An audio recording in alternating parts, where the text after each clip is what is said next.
Must be Nitra. Thank you, sis. It's right on time. Let me see here. Thank you. I really appreciate you. I see. I got to send it to a few people.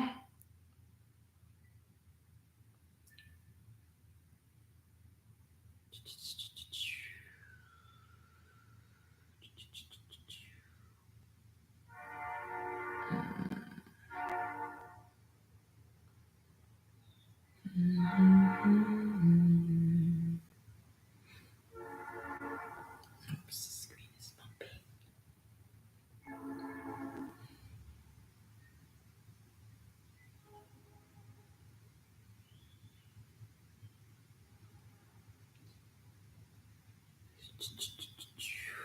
Oh, thank you for joining the team.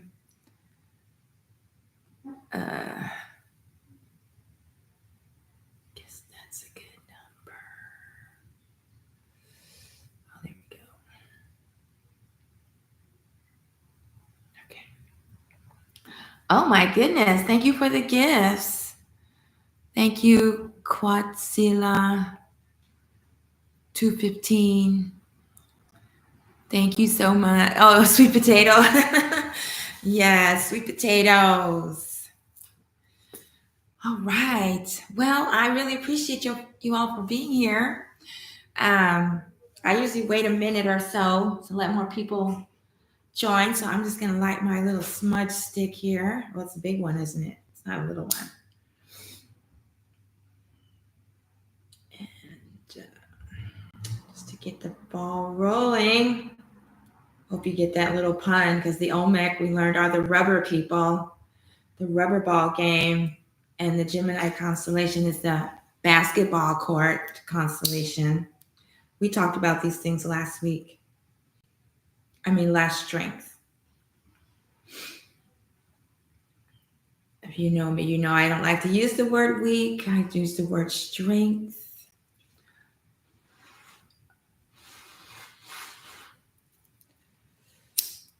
I like it when it's all red. But that takes a while. Lighter.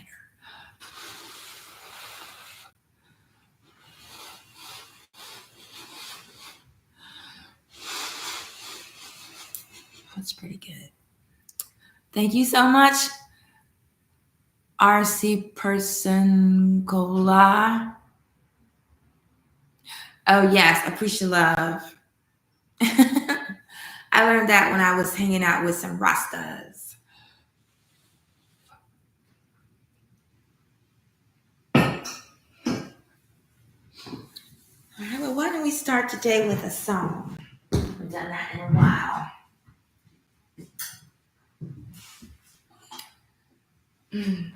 I guess I could introduce myself a little bit.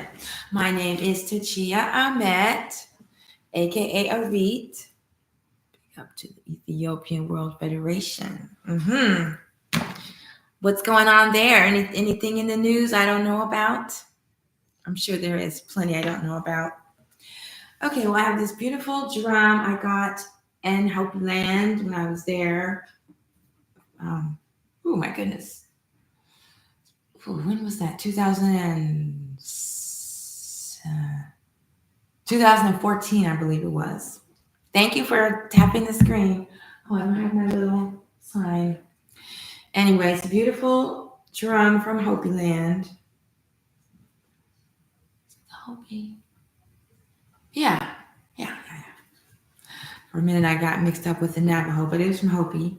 And I chose this drum because it's like a cosmic artwork. It's got the 4 directions there, and then it's got the the stair step double pyramid.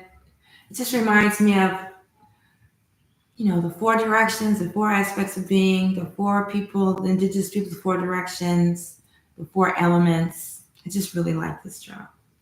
So I'm going to sing a Cherokee song. It's a Cherokee song of Thanksgiving. and not the Thanksgiving the holiday, just of giving thanks.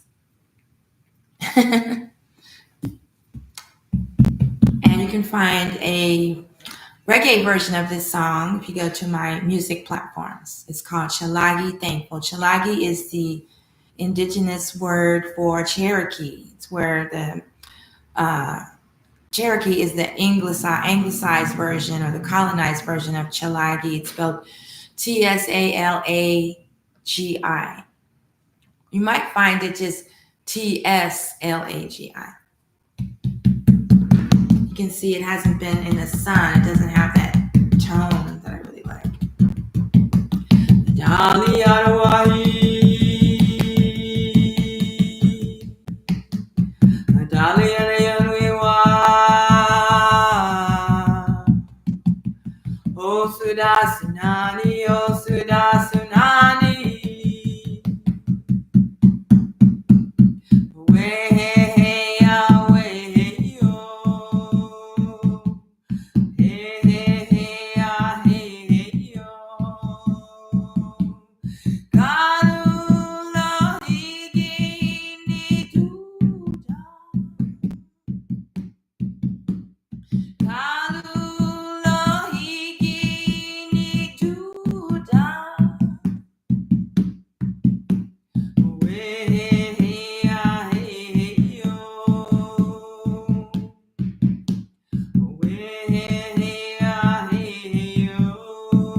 Translation.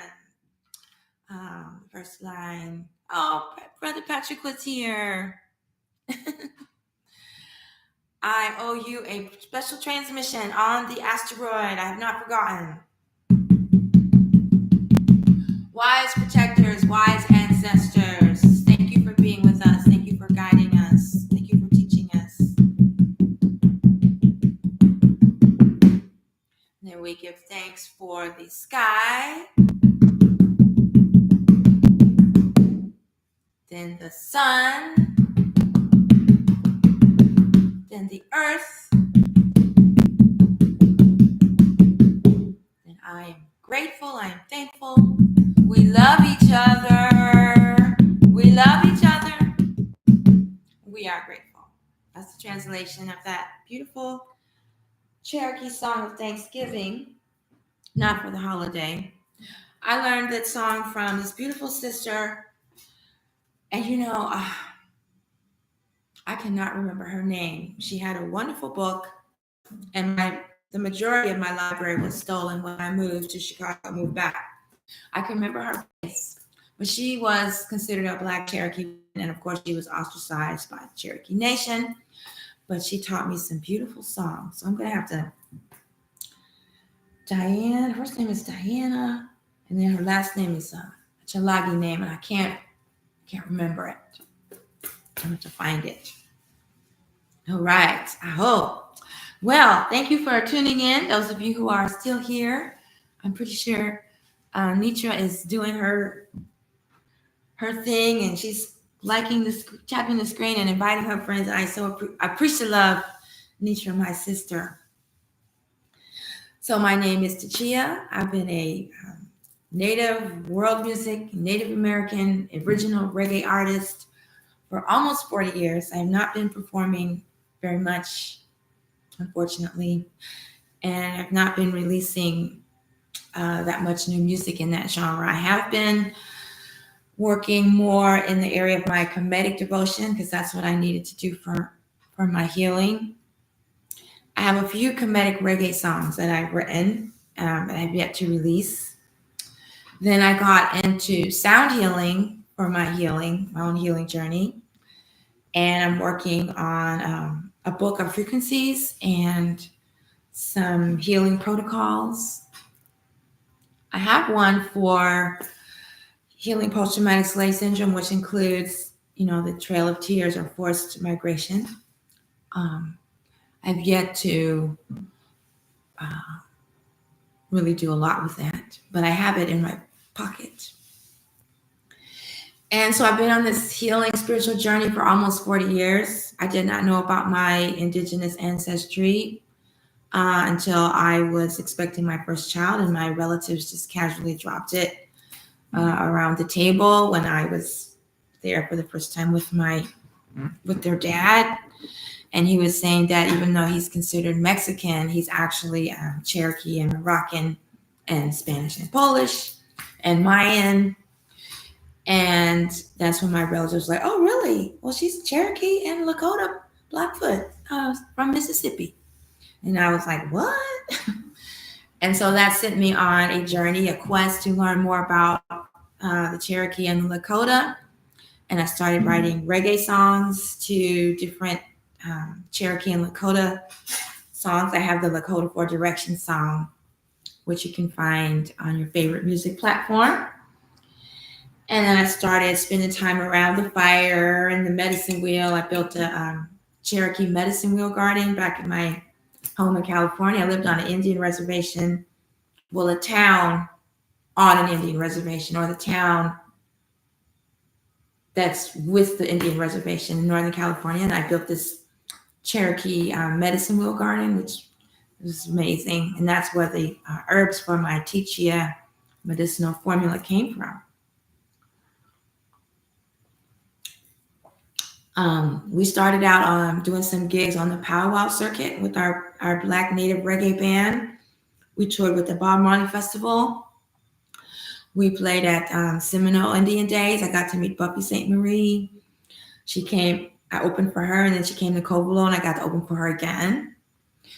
I didn't really like the powwow circuit because it just seemed kind of fake, and a lot of the outfits were made out of polyester, and their materials are from China. So I didn't feel really authentic in that space. So I didn't really go back. And before all that happened, I was a graduate student in astronomy at UT Austin. I was going to be the first Black female astronaut.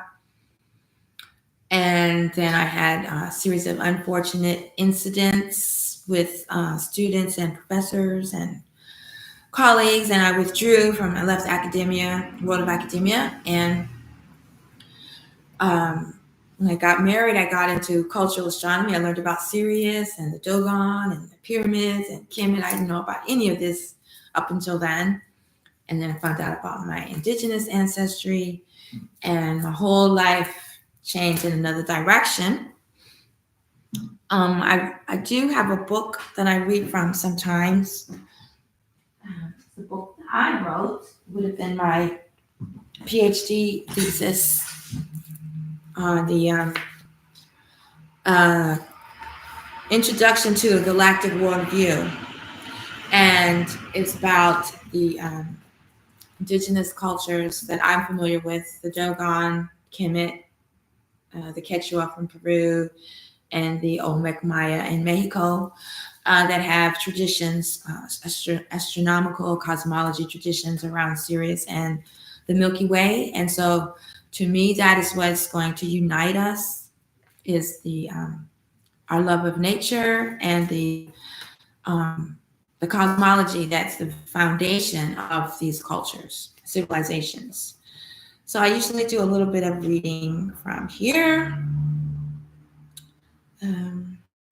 And so why is this really important? I also studied a book, When Rocks Cry Out by Horace Butler, who talks about the connection between Kemet and Meri, this North, Central, and South America. That's where the term TaMeriKan comes from. Those are some indigenous names for this continent: Chi Amaru, Amaruka, Meri. So you put them together, you have TaMeriKan. And he talks about the there's a current that will whisk you from the western coast of Africa to the eastern coast of America, the Yucatan Peninsula in particular. And that has become my life, basically. I took 12 or 13 years to study Kemet, and now my ancestors say it's time to come bring it back home, unite Eastern and Western Neterian traditions. So on Tuesday, we talk about that from the perspective up here. So the Maya, the Olmec traditions follow a galactic calendar. They follow the Milky Way. The Quechua as well.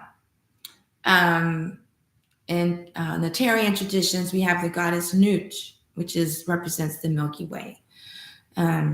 The pyramids are aligned for observations of Sirius and Orion, and the Lakota traditions is called the sacred hoop. So I got turned on to the galactic tradition by the Maya. Let's see, they use the Milky Way as a clock, and I don't know if you can see it on here. Yeah. They map out not only the constellations along the Milky Way, but the dark cloud patterns. They have everything mapped out, and their cosmology is based on the Milky Way. And that is how I came to find the 13-month sidereal astrology system, because that is also based on the Milky Way, because it includes the constellation of Ophiuchus, the 13th constellation, which rests at the center. It represents the center of the Milky Way, and Western astrology leaves it out. This is why the astronomers have a problem with astrology, because they ignore the precession of the equinox, which is a galactic cycle. It's a 26,000-year cycle based on the tilt of the Earth, which is what causes the seasons. And at the seasons, the galactic axes and the axis of our plane line up, and it's like a reset button every season. So these are the foundations of every indigenous tradition that I'm aware of. Every Aboriginal practice that I'm aware of is rooted in the galaxy and the Sirius systems. Okay, so I usually start off with something about that from my little book here.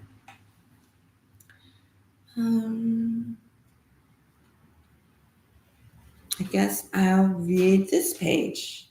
So it kind of just summarizes what I just said. And if you're not familiar with it, hello, Mohammed. We have the Olmec calendar. It's called the Mayan calendar. But when they pulled out the Olmec heads, they found this numerical system and fragments of the calendar. So it's really Olmec traditions. Who are the Olmec? They are the Aboriginal people of Mexico, the black heads. People say they're African. They're just Aboriginal. I don't use the term black anymore because that doesn't have any land base, even though the Aboriginal people of every continent has been proven were black. It doesn't give us power as far as like fighting Western imperialism. It doesn't have any legal weight. It's just the term they gave us. In fact, if you look up the word Aboriginal, it'll come up as Australians, and they'll say when they first went to Australia, they described the people as black. When they first came here, they described us as copper colored. So, we just got to stop using their terminology, even though we are copper colored. Anyway, I'm digressing. So let me just read a little bit from that page. Oh, looks like I have it upside down. Okay. All right, so I'm just going to start with, here's another representation of the Milky Way is the corn stalk. The corn stalk is another symbol for the Milky Way, and where it crosses, that represents where the solar ecliptic, the zodiac, where it crosses the Milky Way.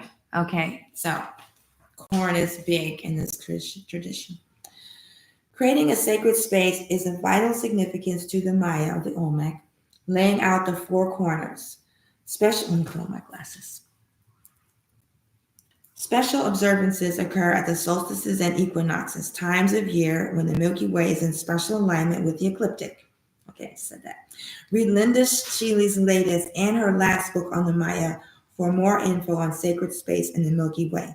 And we usually do read from that book. She was my teacher when I went back to grad school to study cultural astronomy with her. And after she passed away, her spirit came to me and told me that I needed to get back to this research because I left academia because I knew that all she was doing was taking our research projects and writing books. But she came to me and said I needed to, and that's when I re-embarked on this journey. When one thinks of Egypt, Kemet, what often comes first to mind is the Nile, Cleopatra, perhaps the pyramids. However, their ancestors refer to their homeland as Kemet. As for Guatemala, Belize, and the Yucatan, many people recall the Aztec. However, that region was originally referred to as Maya. The indigenous people, culture, and civilization are known as Mayan. Their predecessors are said to be the Olmecs. And as for Peru, most people have heard of the Incas, yet their ancestors were and still are known as the Quechua. Let's take a quick look at these astronomical cultures, which is today known as ethnoastronomy. And mind you, this is before I knew about Kemet. I was just into the astronomy. Dr. Ben Yochanan, in his book entitled We the Black Jews, cites evidence to the fact that as their culture was invaded by a non-African tribe, the Hyksos of Asia, the focus of their worldview shifted from Ra, creator of himself and all that is, to Ra, the sun, from the tree of life, the Milky Way, to the Pharaoh. The sacred Mayan calendar is based on a 1320 cycle or a 260-day year. The solar system is about 26,000 light years away from the galactic center. The precession of the equinox, the wobble of the Earth's tilted axis, has approximately a 26,000-year cycle. I believe that further research will prove the Mayan calendar to be in sync with the galactic pulse. Although the calendar is said to have originated in the year 100 BC, I think that further research will prove its origins to be much older than that, even Olmec in origin. Okay, I think I read from that page before. I think I've. Okay, here, this is interesting. I'll read this page and then we'll move on. So this is from the Mayan. Yeah, here's a map of the plane of the Milky Way, and you can see the dark clouds.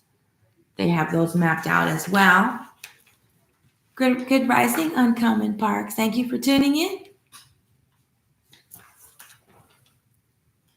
Okay, I'm just reading right now from my first book, Introduction to the Galactic Worldview, discussing the galactic cultures of the Kemet, the Olmec, and the Quechua, or Egypt, Maya, Mexico, and Peru. Okay, so these are really little letters here. Okay, that's not what I was going to read, though. This is what I was going to read. Okay.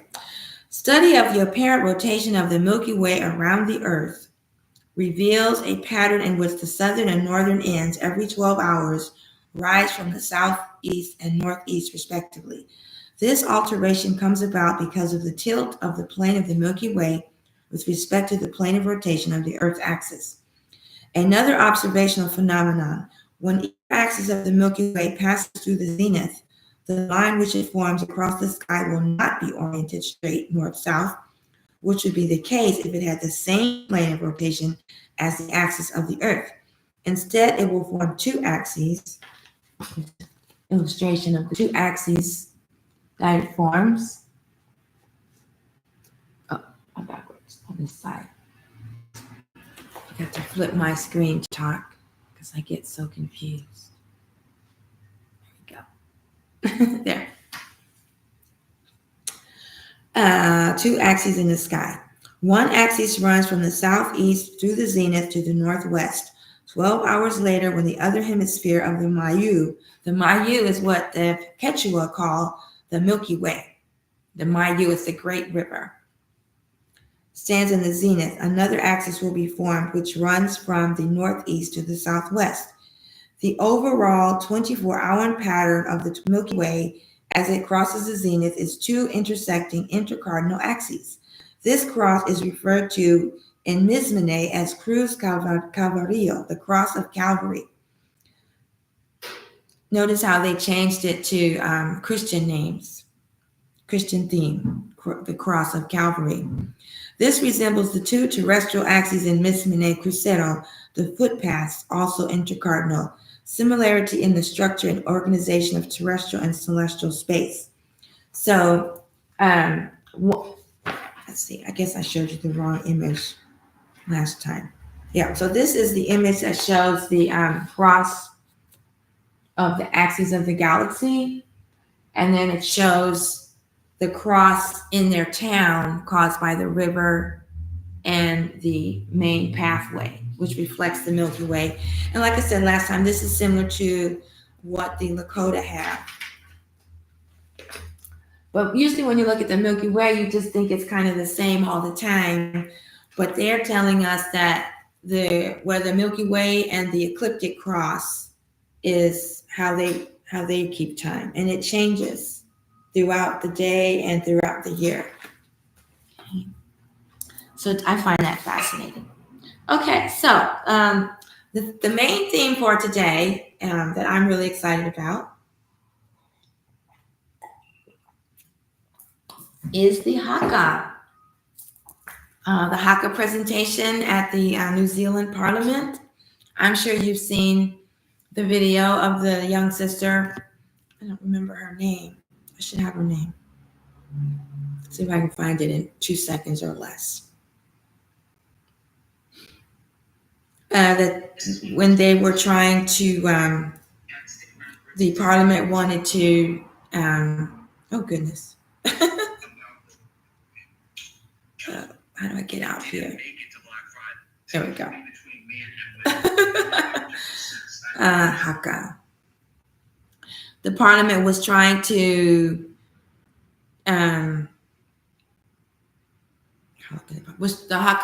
Parliament was trying to change their, treaty. And this young woman stood up. Let's see if I can find her name. Oh, here we go. Tipati Maori MP Hana Rahiti Malpi Clark. That's her name. New Zealand Party aims to reinterpret a 184-year-old treaty between the British Crown and the Maori. So this woman stood up and started this HAKA in the court, and she rips their bill. I'm sure you've seen it. They've even turned it into a meme. If you haven't seen it, just Google HAKA New Zealand Parliament, and you'll see it. And when I saw that, it did something to me right here. I've never been to New Zealand. I'm familiar with the Maori culture, but I don't know it. Like I couldn't identify it I couldn't, what's the term? I wouldn't be able to tell you the difference between Aboriginal Australian and Aboriginal New Zealand. I know they're both Maori, but I wouldn't be able to tell you. Like I live in Turtle Island, so I could tell the difference between a Plains Indian from a Southwestern tribal person. I could tell the difference between one from the, Northern California where I lived for 20 years. And I could tell you, difference from a Cherokee. I could point out the difference of a Mardi Gras from New Orleans, like that. But I could not tell you the difference between those Aboriginal traditions. But my understanding is Maori is it's the term for the entire tradition of that area. I could be wrong. If anybody on here knows more about it, just let me know. I'm not professing to be expert in these matters. I just want to learn more about it, and it helps me to talk about it and talk to people that are on here. So, of course, after I saw the video, I did some research. I looked more into it and learned it. Originally it's like, I guess you would say, a tribal dance. They said it was to welcome visiting tribes and also for protest. I guess war situations, intertribal wars. And they said that due to, what would we say, the reduction of the Maori population, what does that mean? Slaughter, massacre, rape, ethnic cleansing, poisoning, imprisoning, all those terms. That the tradition had kind of died off. There weren't that many people that still knew it. And then I think it was in the 70s, there was a resurgence because they were fighting for their rights. And I was looking at them. I was looking at the powerful dances and the expression, the eyes, they use every part of their being to express these deep truths. When I learned they're telling myths, or describing historical events or battles or victories, or like the example we saw, they were protesting their the oppression of their people. They were protesting the parliament. I was looking at the movements, and they're just the hand gestures and everything is so beautiful and moving, and makes you wonder I want to learn how to do that. But that's not what this is about. I don't want to learn how to do the Maori HAKA. That's not what I'm here to talk about. I'm here to talk about the narrative, the conversation that's going on that I learned about on TikTok, even though I've been considered a Black Native for 40 years. I always thought of that meaning that I am a blend of Black people and Native American people. That's what I thought of myself at the time. Like the Black Seminoles, but Seminole is already a Black Native. So why is it called Black Seminole? Things like that. Or I'm a Black Cherokee, because I have Black ancestry. So that makes me less than the other Cherokees. Or a Black African-centered environment, I'm considered less than because I have such strong Cherokee features and roots. And when I was singing that song, that's it's in me. I don't know, I'm not trying to sound a certain way, but when I'm singing, I feel it.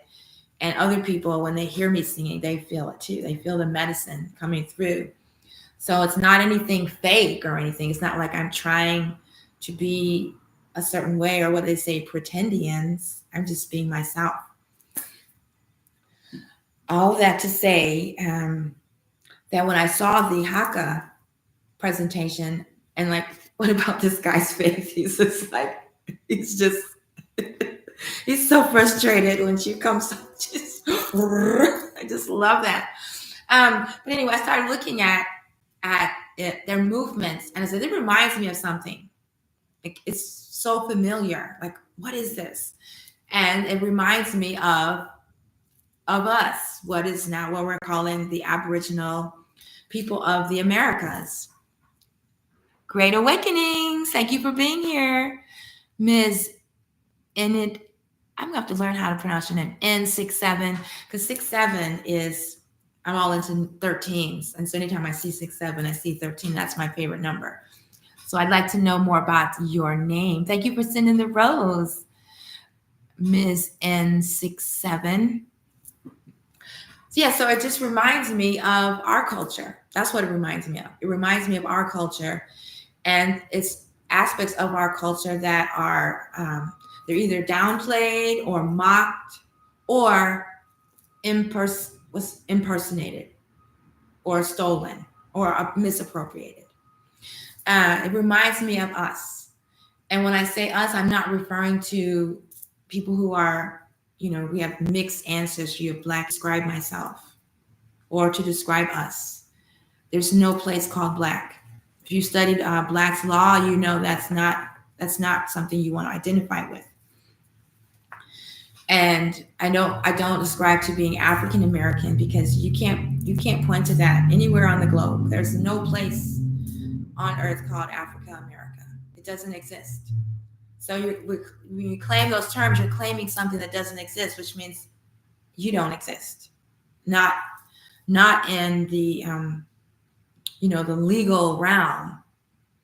And we have to be able to address things from the legal realm if we want to, reclaim our sovereignty.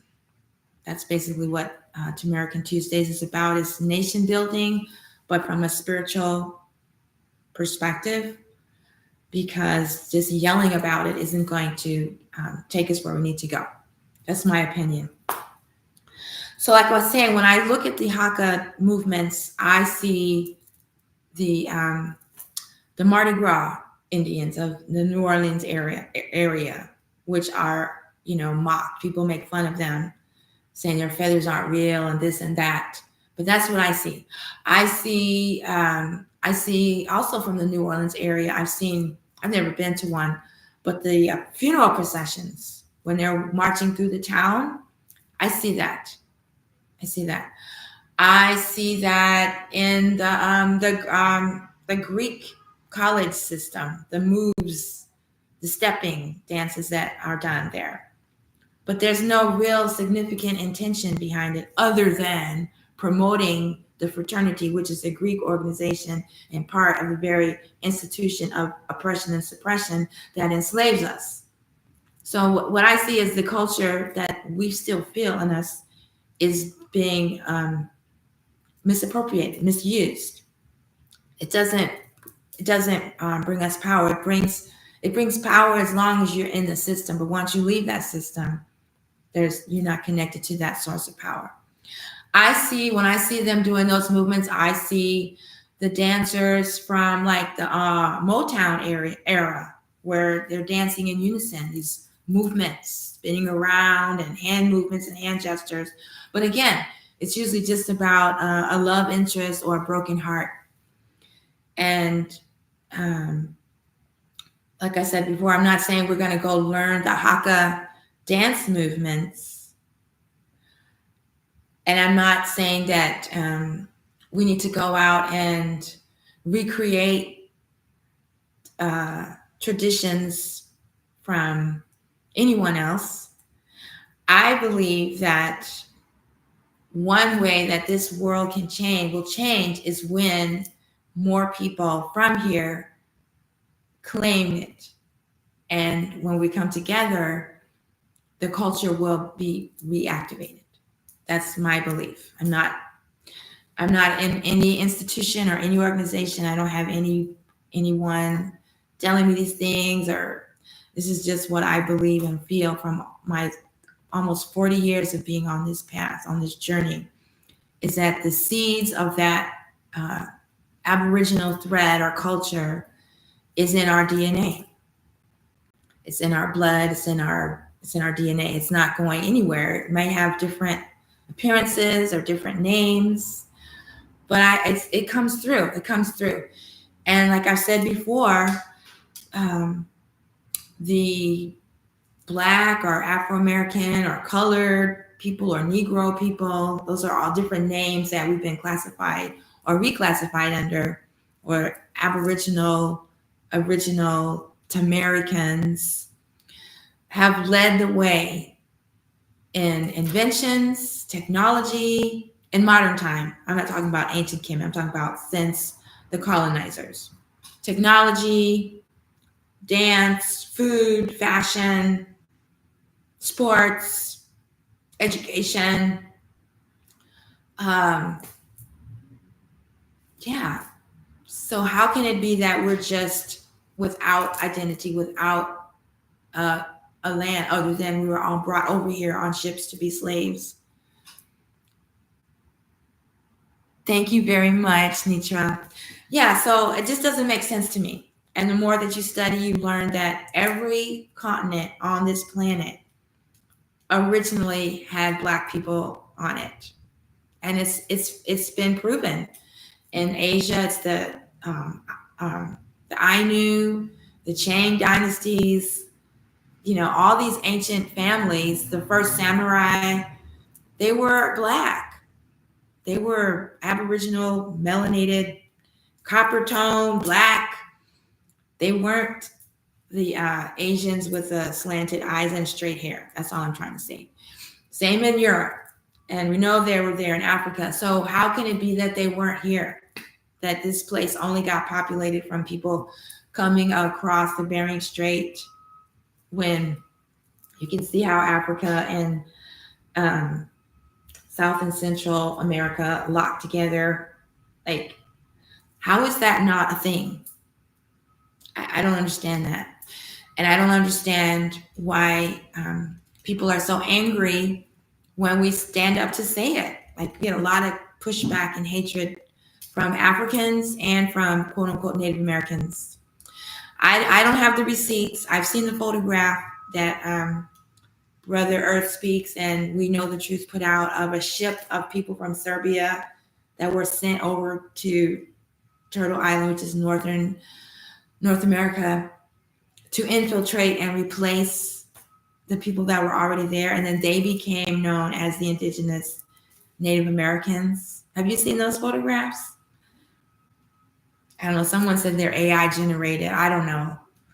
It's hard to know. But that story makes more sense to me, especially now that you can see that they're trying that now. They brought a lot of immigrants over, and then they moved into our neighborhoods. I don't know about your neighborhood, but they're in my neighborhood in South Side Chicago, and I've heard of them taking over properties and kicking people out and holding them at knife point and gunpoint. So that proves that something like that could happen, if happened in the past, if it's happening now. So I'm just really interested in meeting and talking to people who are on a similar journey. I'm not really interested in just arguing about which came first, Kemet or TaMeri. I mean, we know they're both here and they have a lot in common. And so my plan is to just keep sharing information on it that I find. And I've taken lots of notes from the few sessions that I've done so far, and I want to do more research and just put out more information and more music. My music is all based on wisdom teachings of the indigenous people before. I don't know if you can see the chart behind me. I have the spiral dance medicine wheel there. Yes. I learned about this from the people of the West, from the Lakota and the Hopi.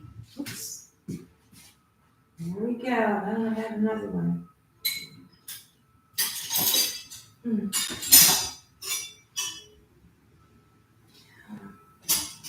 Should have another one. I'll just hold it. The Lakota and the Hopi, and then the people of the North added the seasons and the holy days. Oh, let's do that. Well, I'll just come show it over here since I lost my hair. And we talk about this a lot. This is part of the cosmology that unites us. All the indigenous cultures that I'm aware of follow the 4 seasons, and the people of the North and telling us about the mid-seasons. So we have, I think, in my opinion, it starts to the east at springtime, right? That would be this corner. And so the people of the East have the gift of the air, or the gift of the mind, and they're attributed with yoga and meditation, things like that. The spring equinox, we have the middle of spring, which is May Day. Where is it? Over there. And then we have the winter. The summers on the bottom. People of the South, Black people in Africa. They have the gift of water and emotions, master seafarers. Then the middle of summer, the dog days of summer, and the days are when Sirius is rising. And then we have, going backwards, I went backwards. This is the middle of summer. This is the fall equinox. Starting to celebrate the harvest. That's when the apples are plentiful in season. Then the middle of fall, we just passed through there. That's the days of the dead, Dia de los Muertos. Between the middle of fall and the middle of winter, the veil between the realms is open. The realm between the living and the dead. So during the middle of fall, you study the days of the dead, ancestors. Then winter solstice, people of the West represents the earth. The people of the West have all the foods and the seeds and the medicines. And then the people of the North are considered have the gift of fire, with all their inventions, even though they were invented by us. And then you get to the middle of winter, the days are getting longer. Where is it? On this side. And to me, that is where the spiral moves forward. That's why this tradition is a little different than others, because it doesn't just go round and round and round and round and repeats. It's a spiral dance. And so it's moving forward. It's in a spiral movement. When you get to the middle of winter, it goes up a level to the next spiral. So your life should be changing every year, not just staying the same. But to me, that's one of the things that will unite us. And I can't remember what made me go talk about that. Oh, talking about indigenous people of the four directions, and how what's changed for me is accepting the fact that the original people of the four directions were melanated, were Black, were Aboriginal. I'm trying to get the word Aboriginal to be a different term for Black. That's basically where I'm going with my vocabulary. When I say Aboriginal, I'm talking about Black people or copper-colored people. And that on every continent, every direction, that's who we were. This map with the color scheme represents how it looks today. But initially, they were all at the center dot here is Aboriginal dot. So I think it would be vital for people of this Northern Turtle Island, North TaMeriKan, to reclaim this heritage. Oh, and my earrings have that also. But we have to build it. We have to build it. And from the other people I've seen talking about this subject, it's mostly just bickering. And they're uncovering great facts.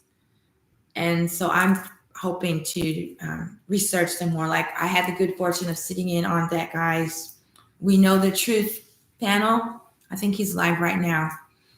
And he pointed out to me that in the Olmec tradition, the Mayan tradition, they have the maize god, the corn god, and he's green. He's a green god.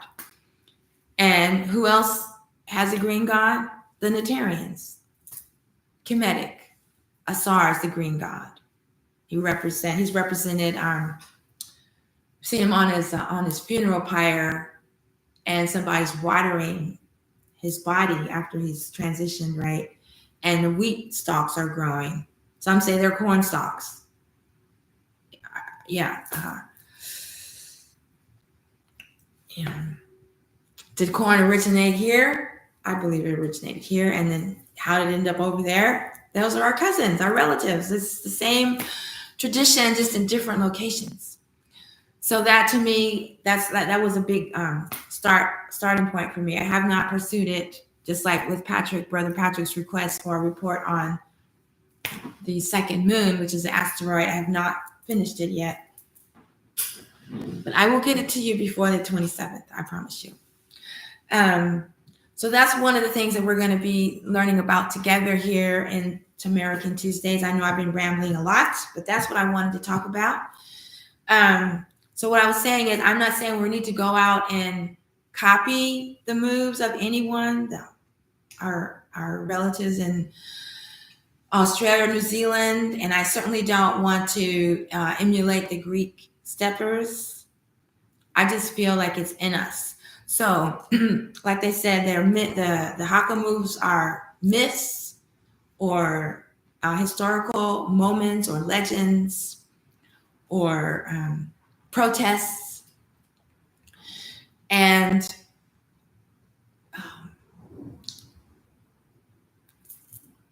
I've been studying the Neterian tradition for 12 or 13 years now. I don't say Kemetic unless I'm specifically referring to the location in Africa. I use the term Neterian because we follow the neyters. And that's where the word nature came from. So it's our love of the neyters that will unite the four directions. Oh, that's what I forgot to say. The Hopi prophecy states that in these times, the indigenous people of the four directions will come together and share their wisdom teachings of each direction. And then we will know the truth. So maybe the reason why we're not able to come together is because the Aboriginal people of this continent are still asleep.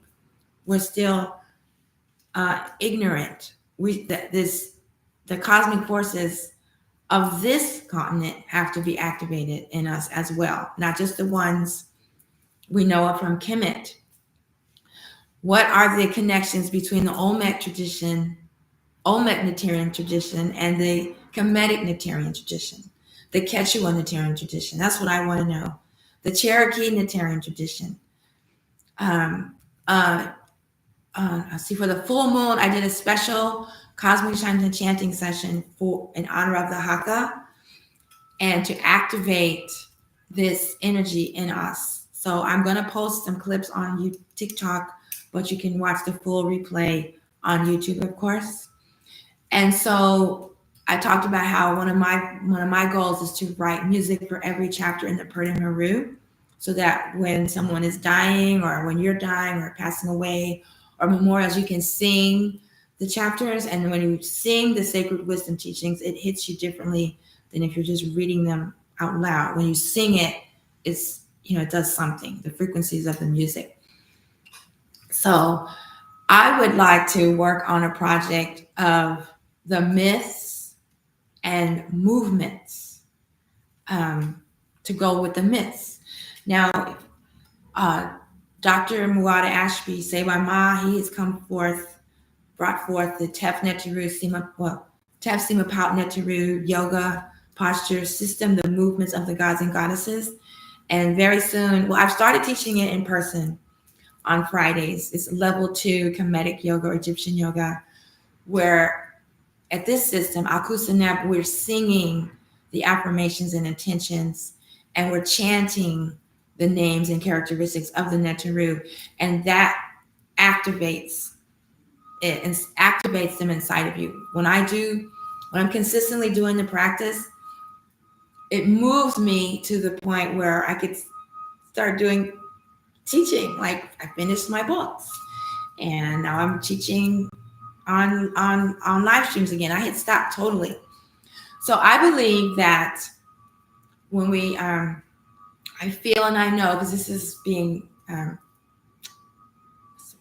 imparted to me by my spirit guides. I'm not in any temple, or this is Cosmology, Temple of Divine Light, Healing and Sweet Sounds, the Light Being Wellness Center. And so I'm being moved to do this work.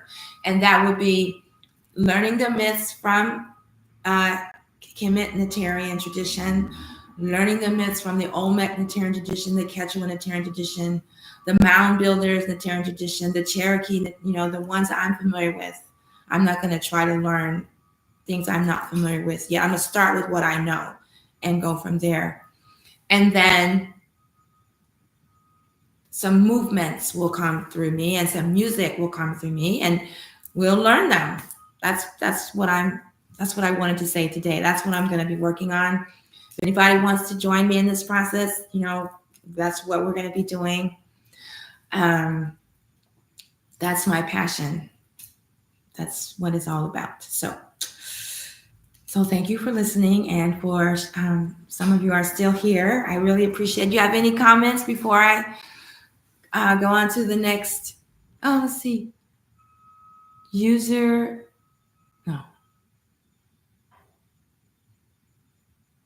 Zen Goddess Alchemy, or Daro 302. If you'd like to join this conversation, just drop me a note. I don't just invite people on because sometimes they want to do the match, and I don't know how to turn it off when they do. So if you'd like to join the conversation, please just let me know. If you have any questions or comments or suggestions, I'd love to hear from you. Like I say, I've got 3 more albums of music, one for Amun-Ra, one for Ma'at, one for Aset, I guess 4, and then one that's just various Neteru. And then I'm going to be getting into the healing frequencies music, and this medicine wheel music movement project for TaMeriKan. That's my that's what I will be working on. The movements for what we need. What do we need? Let's talk about what we need, and how we're going to get there. The first people that I heard talking about sovereignty and Black nationalism, Black liberation, as far as getting our rights, not just about the culture, like the Kwanzaa movement or things like that. That's just culture. But like the Move project, right? The Black Panthers, they were taking actions. And in the Moors are the ones I first learned about sovereignty from them. However, I have issues with the Moors, because how are we going to use a tool of Western oppression, Western imperialism, to gain our liberty and sovereignty? The 3 main religions of Western imperialism are not welcome in this space at all. So the Moors path is not for me.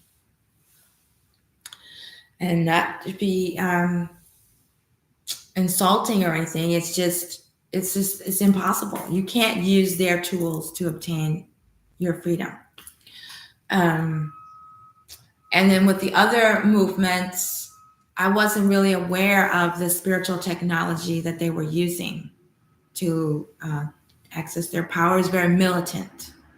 So it was effective. However, they were confronting Western imperialism, and I would like to see a different approach. I mean, we're going to have to get to that point, get to that level at some point, but I believe we need to be more grounded in our spiritual connection to what needs to happen. That's just my perspective, my opinion. So that's, and then the best way to do that is through the cosmos, through the stars, through the cosmic forces of nature, which the Neteru are. So it's not just praying to the Neters or making offerings to the Neters or being devoted to the Neters. It's about becoming a Neter. It's about becoming a god or goddess. And it's about mastering the cosmic forces of nature.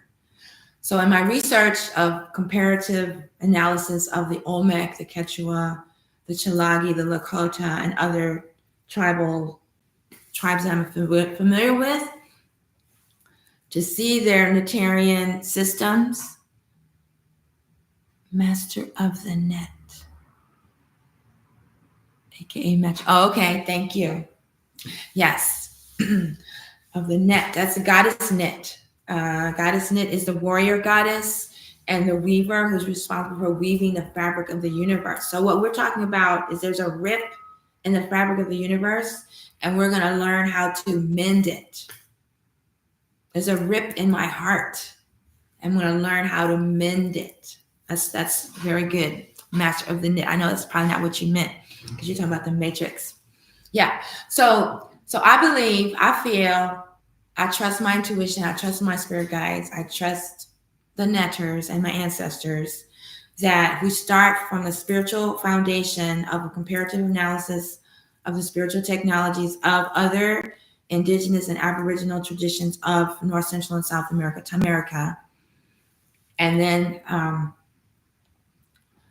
take them to the same level that the Neterian tradition of Kemet was taught to me by Dr. Ashby, because other traditions, they can tell you the history, they can read the hieroglyphs, they can tell you, they can identify the neyters, but that's pretty much all they can do. They just have all this knowledge. And when I studied with Sebama, his teachings or his interpretations will lead you to enlightenment. The whole program is designed to do that. It's not designed so that you become a great historian. You can, but it's designed so that you learn how to use the forces of nature to manifest your desired enlightened lifestyle. And isn't that what we want for our people? Enlightenment, sovereignty, freedom, wellness, longevity, health, spiritual freedom, economical freedom. And I believe that, and when I say believe, I don't mean I don't know. I mean, I use the term, I used to not, my first teacher told me not to believe because that means you don't know. But then you can't manifest if you don't believe that it will work. Believe is a vibration. It's an energy. It's like an ingredient. You can know something. You can have faith in something. You can understand something. You can resonate with something. You can like something, being attracted to something. However, you have to believe that it works. You have to believe that it's true. You have to believe that you're going to benefit from it. And so when I say I believe this is to be true, I am putting my personal power in to bring it about, to manifest. When I say I believe this, it's because my ancestors told me. It's not because I read a book or I have receipts or someone else is talking about it. It's what's coming to me through me. And I'm just being bold and sharing it publicly, even though I don't have receipts. But I'm going to put my energy into manifesting what I believe is possible for our people. And I'm not suggesting that if you're not copper colored or Aboriginal that you don't belong here. I believe that if you want to be here, you have to accept that the original people were like us. Even if, like my case, I have a Nigerian, my grandmother's father's ancestry is Nigerian. I know this. All of my grandmother's mothers are Aboriginal lineage. And then I also have a French ancestry and German ancestry.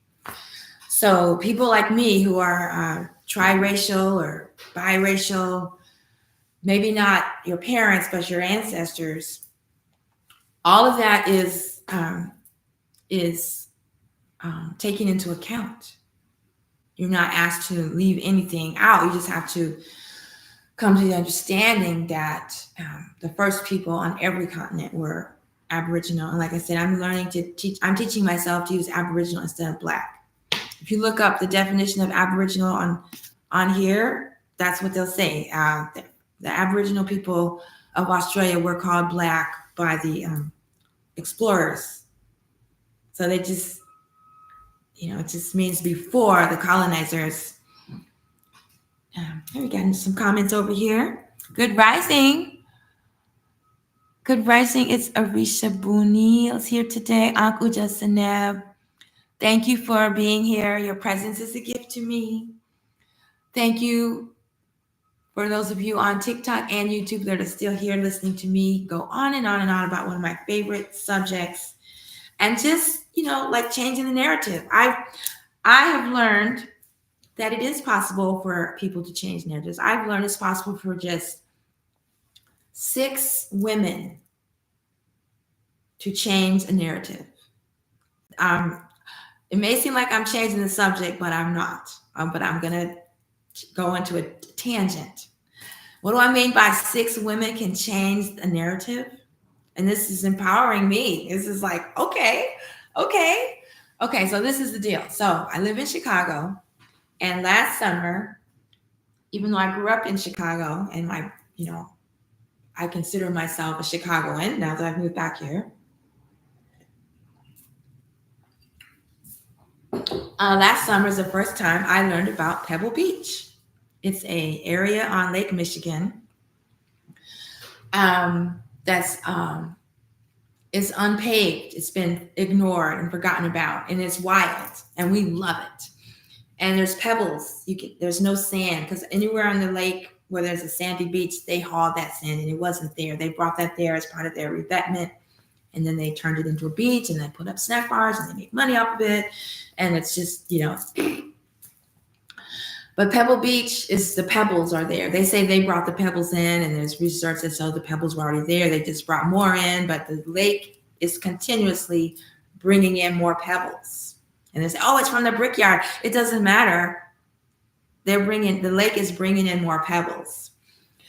And then there's a bed of limestone, 300 million year old bed of limestone out there called Morgan Shoal. And at first I thought it was connected to the Morgan banker, but they're like, no, they just named it after some dude named Morgan that donated money for something. And so the city wants to pave it because they say it's to protect Lakeshore Drive. They say it's dangerous, it's a hazard. People in wheelchairs can't access the shoal. They want to bring the shoreline closer to the shoal so more people can access the shoal. They talked about paving it. They talked about moving Pebble Beach further somewhere else, and then making the rest of the area inaccessible with big, sharp, pointy rocks, and we can't walk on them. We won't be able to bring our dogs there. We won't be able to swim there. They want to put up a concession stand. They want to put in a playground. They want to put in grass. They want to put in native plants. They want to cut down the Aboriginal plants that are growing wild. They're beautiful herbs. They want to cut down trees and plant native trees. They've got all these $70 million. Ridiculous, right? So a group of us, 6 women, we've been protesting. We've been going to the meetings. We've been speaking out. We've been having cleanup days. I wrote a song. I made a music video. We're writing. We're fighting. I'm making TikToks.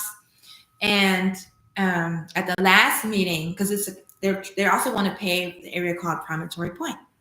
And so these areas are the last 2 areas on Lake Michigan have not been developed. They're just there. They have a limestone revetment, which means there's big boulders of limestone on the shore to keep the water from, coming onto Lakeshore Drive. But at Promontory Point, it's so far from Lakeshore Drive, there's no reason for them to do this. They have no real reason other than the money. So we've been protesting. We've been saying, you need to just repair the limestone that's there and just leave it. If you want to protect Lakeshore Drive, I said, put up a wall to protect Lakeshore Drive. Like, no, we need to do this. No, we need to do that. So the Historic Preservation Society says you can't do your plans because of the 1993 MOA, which was initiated by then Senator Barack Obama.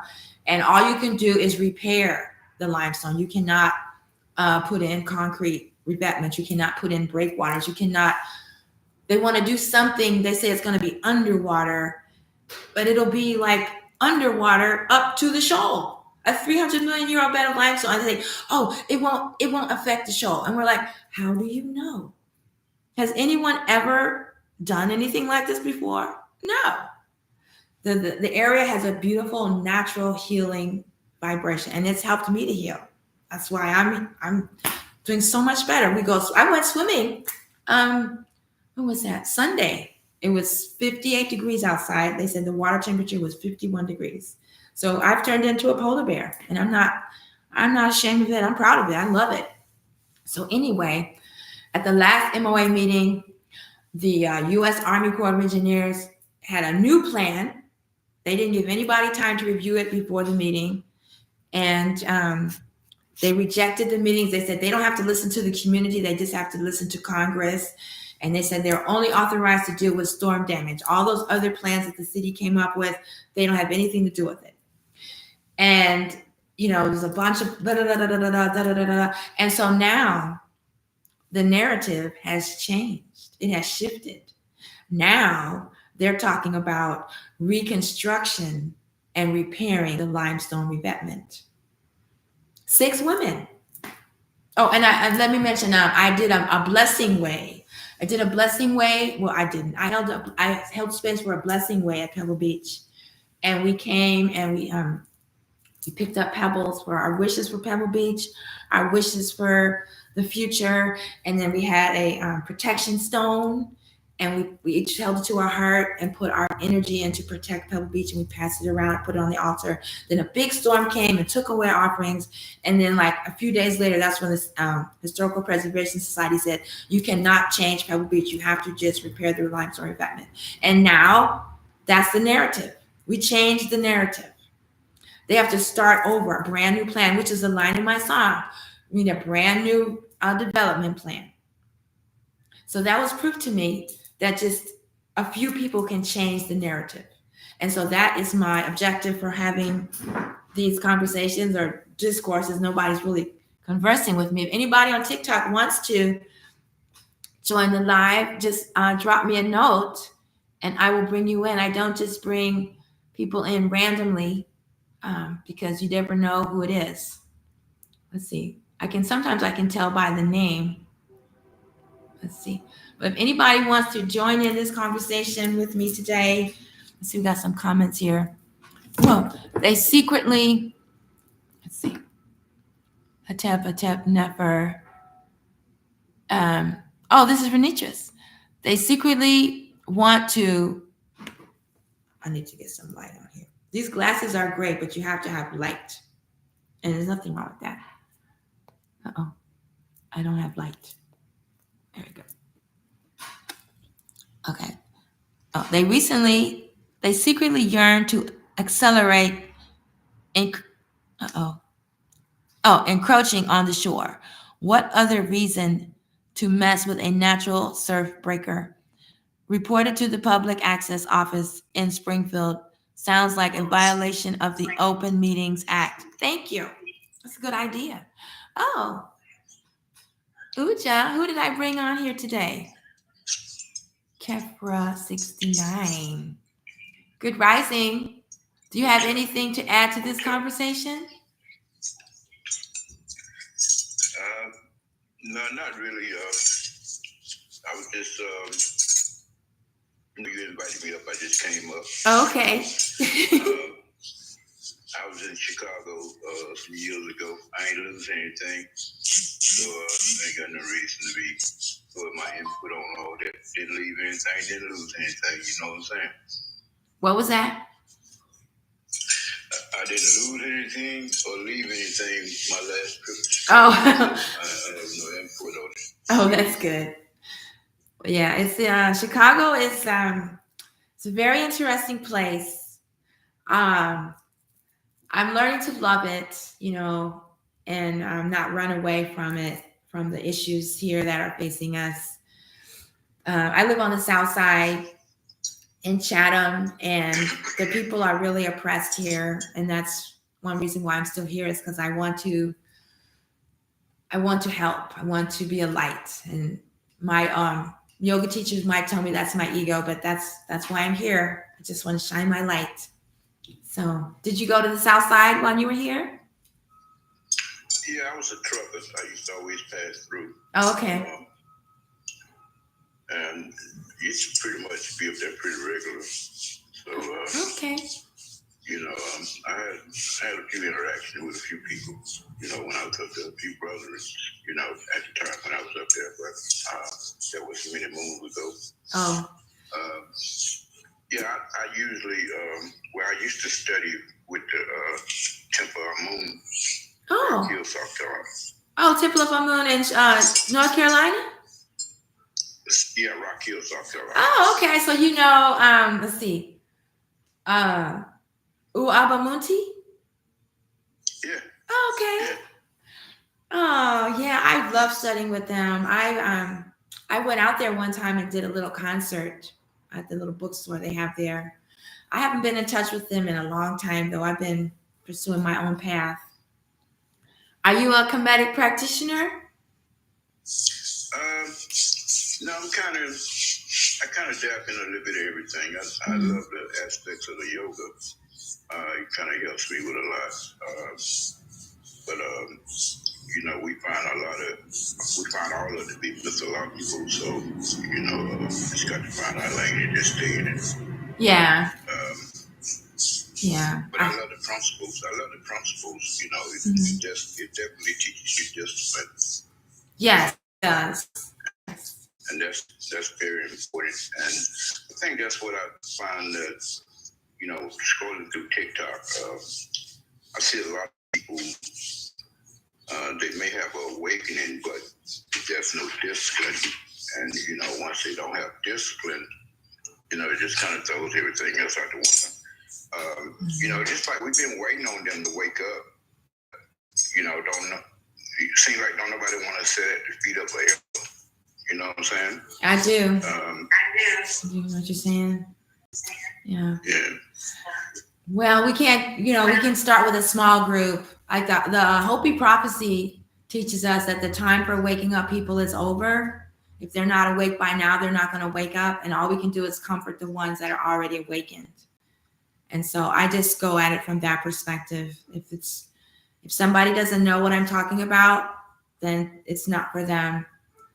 Are you familiar with the Hopi prophecy? They say that in these times, people will be walking around and they'll just be like shells because their inside is already dead. It's already gone. And they're just shells of people. And that when the new frequency or the new word is truth, or I don't really know what it is, but when it comes, those people will just evaporate. Dust, gone, and only a few of us will remain. It's a very serious prophecy. I don't really know about the prophecy or whatnot, but I do know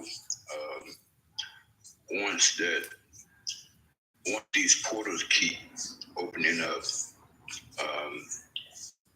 and by divine grace, the ones who cannot hold the proper energy, you know, they're gonna be took up out of here. That's exactly what they're talking about. That's the same thing they're talking about. Exactly it. Yeah. They say the Mississippi River is going to be on fire. It's going to get so bad. The Mississippi River is going to be on fire, but not to freak out or panic. That some of us will survive. It's called the Great Purification of all things. Right. Yeah. So that's, you know, I guess the concept of, you know, but many are called and few are chosen. Yes. And, you know, just because you've been called, that don't mean you've been chosen, right? That's right. You got to make the choice. That's where I differ from that tradition. Is we have to choose. It's not that we were chosen. We have to choose. We have to choose truth, choose ma'at, choose righteousness over our ego. It's choose something, but not the ego. And most of the people of today are following their ego, or they're following the ego projection of something else. And yeah. Ashe. You exactly on point on that. Yeah. You know, years ago, when I was dealing with the Panthers, I think I kept my ego on my shoulder just to see who could knock it off. You know, and I didn't have respect for elders. And simply, when I said I didn't have respect for elders, it was, if you couldn't teach me anything, why do I have to respect you just because you're a certain age? And you still caught up in the same bull crap. Yes. Yeah. And a lot of people didn't, some people tell me, well, your ego kind of, got you disrespecting people. I said, no, you disrespect yourself. Yeah. I mean, because, the elder's supposed to be teaching. Yes. And you're never too old to learn. And we have to always, one thing that we do learn within this is to always remain teachable. You know what I'm saying? Mm-hmm. Because you can learn from anyone. That's right. Even younger people. Just because someone is older doesn't mean they're an elder. Exactly. You have to earn the respect, not just because of how you appear or, what's in your heart and your mind. That's where the respect comes. Yeah, I agree with that. I don't, even though I'm at a certain age, I don't feel like I'm an elder.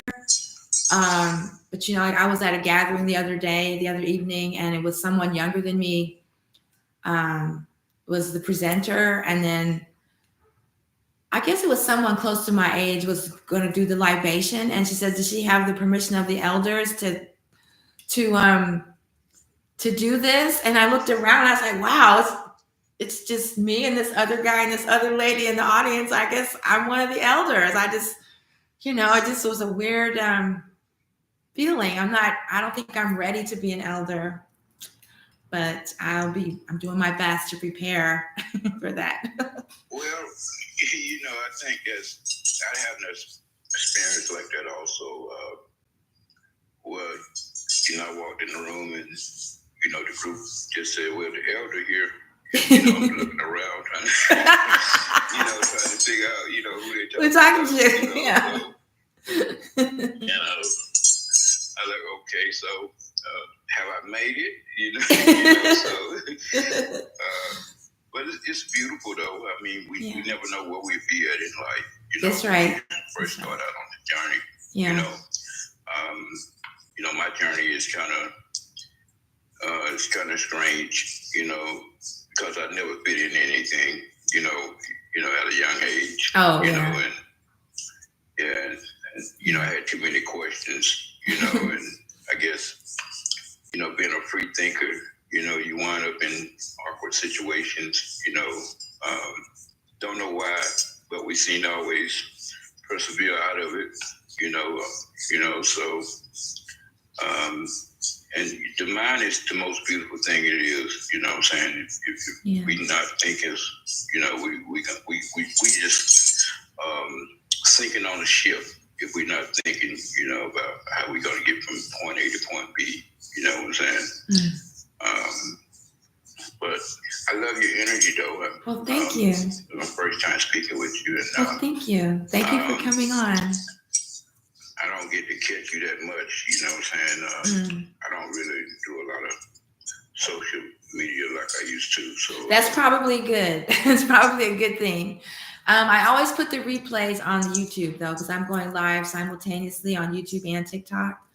So you can always find the replays. I have 2 YouTube channels. I have the Cherokee Nation music channel, and then I have the Kemet sound healing channel. So they'll be there, and I would love to stay in touch with you. I'll have to, did you follow me? I'll follow you back. Yeah, I already followed you on here. Okay, well, thank you for coming on. I think I'll do another reading from one of my books, and then we'll close it out. Let's see, which book? Thank you. It was nice chatting with you too. Right. Peace. Hotep. Uja. Hotep. Let's see, I'm just going to randomly choose. Well, no, you know what? I really liked the reading I did last night.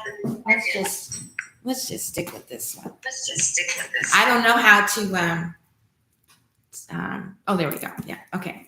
I'm going to read from this one again. The Maya Cosmos. This is the book by Linda Sheely. I was talking about her earlier, how when I first met her, I realized she was just taking her, and I don't mean any disrespect. I don't mean to speak disrespectfully. That's just the world of academia. It's not a reflection of her. But I didn't want to do my research project, and then she writes books based on the grad students' research.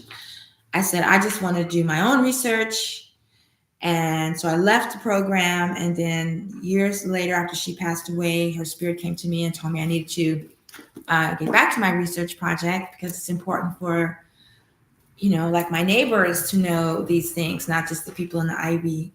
Is it Ivy Tower, Ivory Tower, or is it both? I don't know. Okay. All right.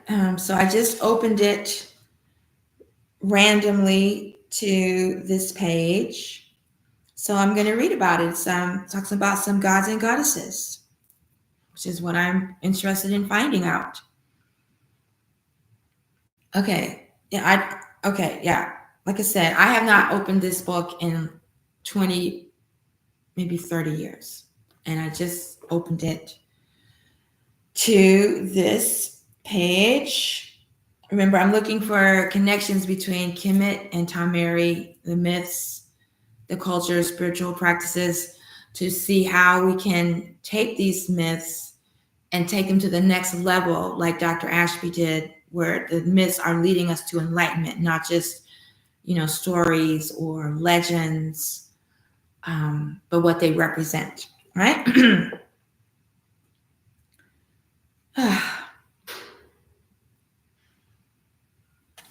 And it's I'm seeing a similarity right now that's like taking the wind out of me, and I don't know where I should start. Okay. I'm going to start where I said I was going to start, because that's the end of the other paragraph. Oh, wow. Okay, I'm just going to read here, okay? That the king would be, and here's the stela. Remember I told you whenever you see like the corn stalk or the cross of the corn stalk, it's the Milky Way. This one is not that, but it's still really interesting. Okay. That the king would be dressed in the guise of first father makes sense now in a way it never has before, for first father's bones were exhumed by his own son so that he could be reborn. We think 18 rabbits danced, and the pageant in which he performed replayed that tale of first father, and the timing seems to support our contention. At sunset on December 5th, the canoe configuration of the Milky Way arched over the Great Plaza in its east to west trajectory. At this time of year, the canoe would be just ready to sink. Now, when talking about the canoe, they're talking about traveling along the Milky Way, or it's a symbol for the Milky Way. Taking first father to his turtle shell and the hearth of creation. So Orion, the constellation Orion, is known as the turtle. He has 3 stones on his back. And when the 3 stones were placed on the turtle's back, creation began to spin. And remember, the Gemini constellation is the basketball court. And we haven't talked about Sirius in this passage yet. And of course, Northern America is called Turtle Island.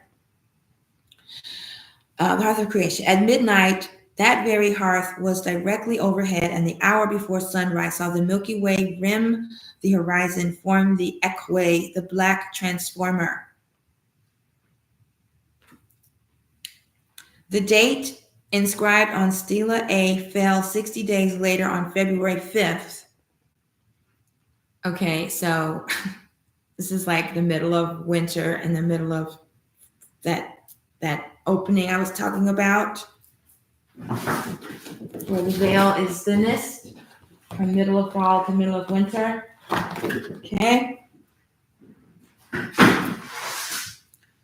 Just 2 days short of the day when the Wakakan was raised at dawn.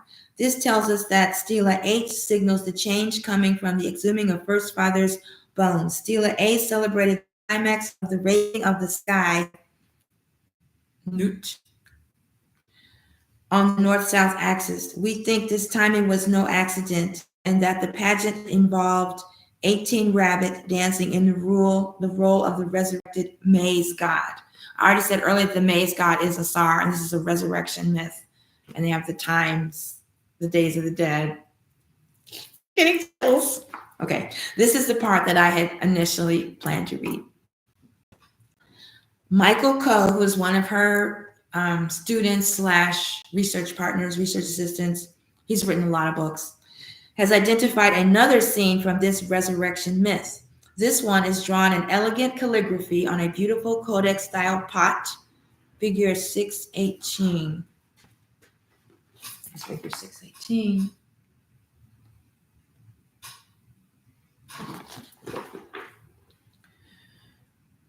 That represents the Heru. Oh, I thought it said Heru. The hero twins bring their father his clothes.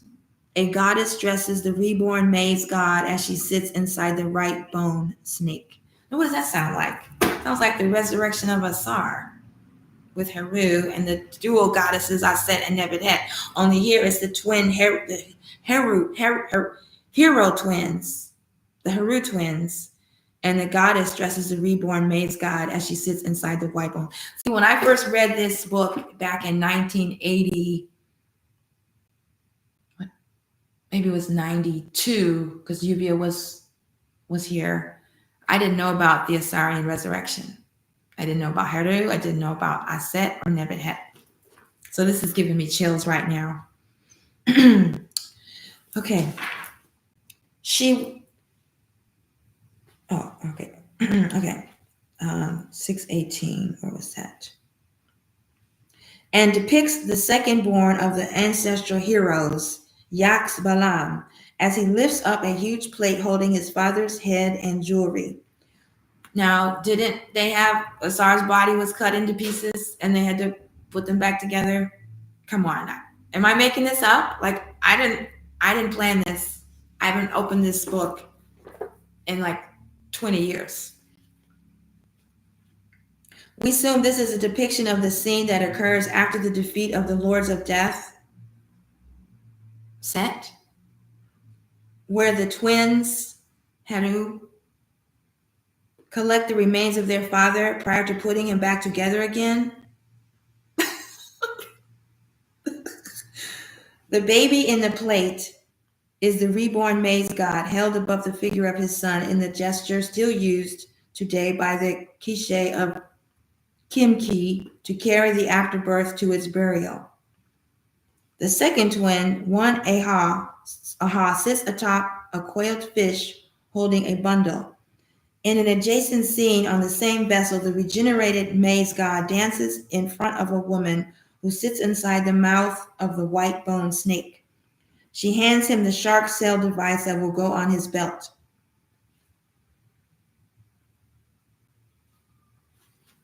The panel from Temple 14 at Palenque shows the same scene reinterpreted for a king.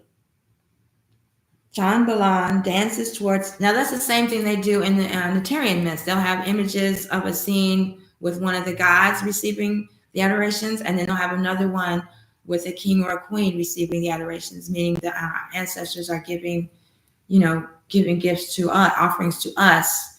So Mama teaches us that when you read these myths, you put yourself in the place of the Heru or the hero of the myth.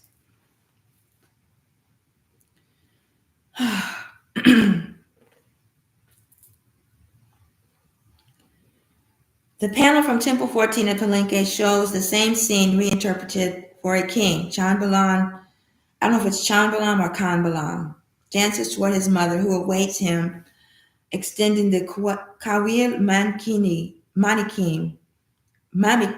Mamikin ready for him to take.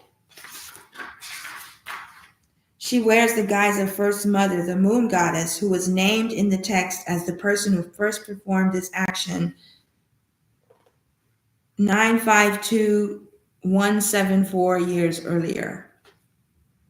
952,174 years earlier. This puts her action in the time of the last creation.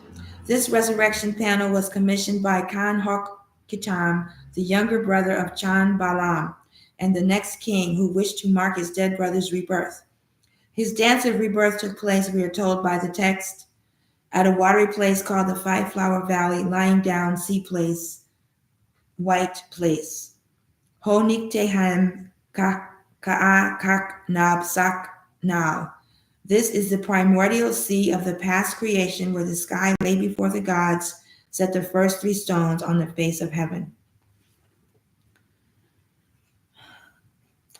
Kanhak Chitam commissioned another resurrection scene on House D, Pier C of the Palace of Palenque, figure 16. Okay, so this is the scene of the dressing dance when the goddess is preparing the maize god. And then I guess, okay, yeah, okay, that's the one. Okay, yeah, okay. All right, so this is the other resurrection scene. Okay, one of them is the dressing scene and one is another resurrection scene. Here, surrounded by Kulel, the sacred essence of the universe, the noon, a Palenque king, maybe Pakal himself, dances across the watery surface of the other world, the netherworld, the Duat, in the net skirt of Hun Nal, just as the older brother does on Temple 14. Okay, Temple 14.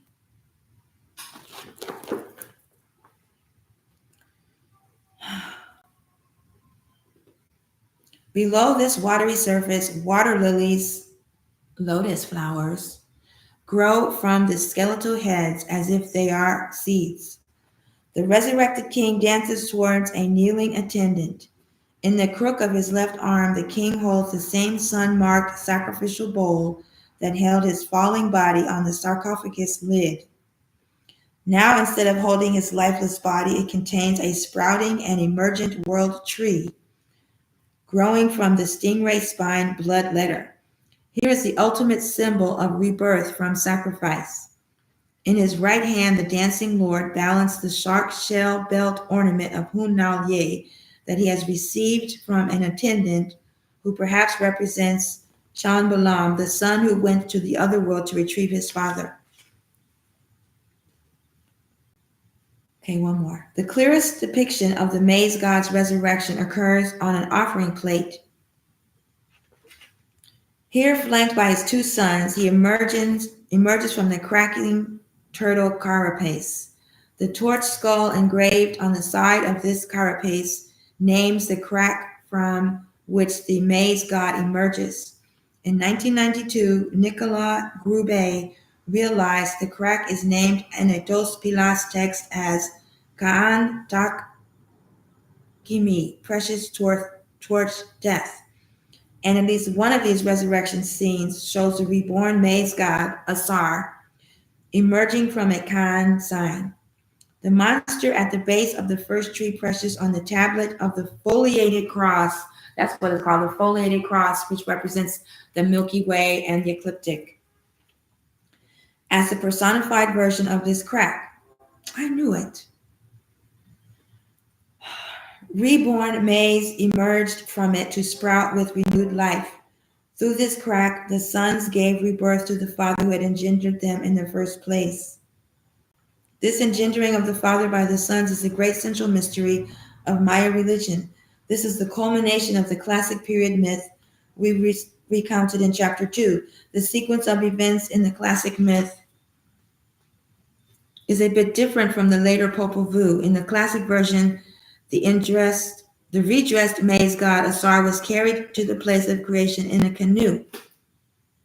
He was shipped up a river in a casket by his brother. There he emerged from his cracked turtle shell to set the 3 stones, which is the turtle for the constellation Orion. Orion has a belt with 3 stones of the hearth, and help his companions in creation draw the images of the constellation on the sky. Wow, that was really exciting for me. I don't know how you felt. I should have marked the page. That was really intense. I'm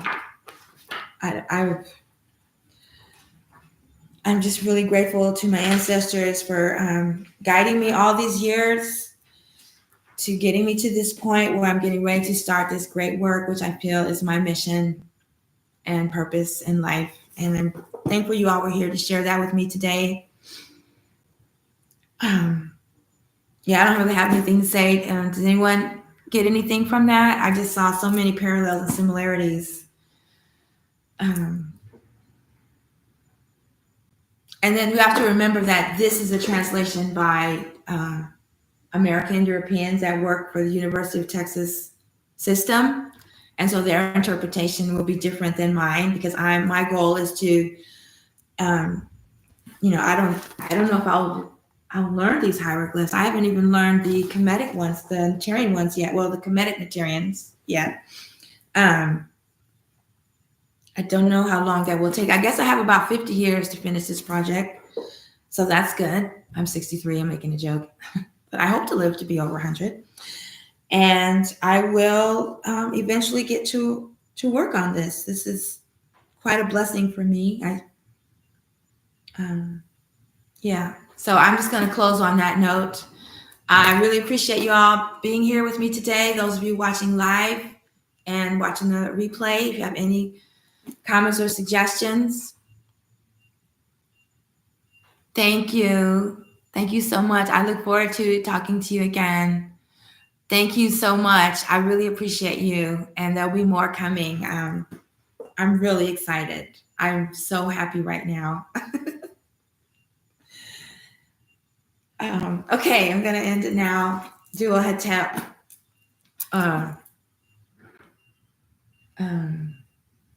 Adios. Thank you. Oh, wait, there's another comment. Thank you. If you're just tuning in, you can watch the replay on my Tachia Ahmet Music channel on YouTube. Thank you so much for the love.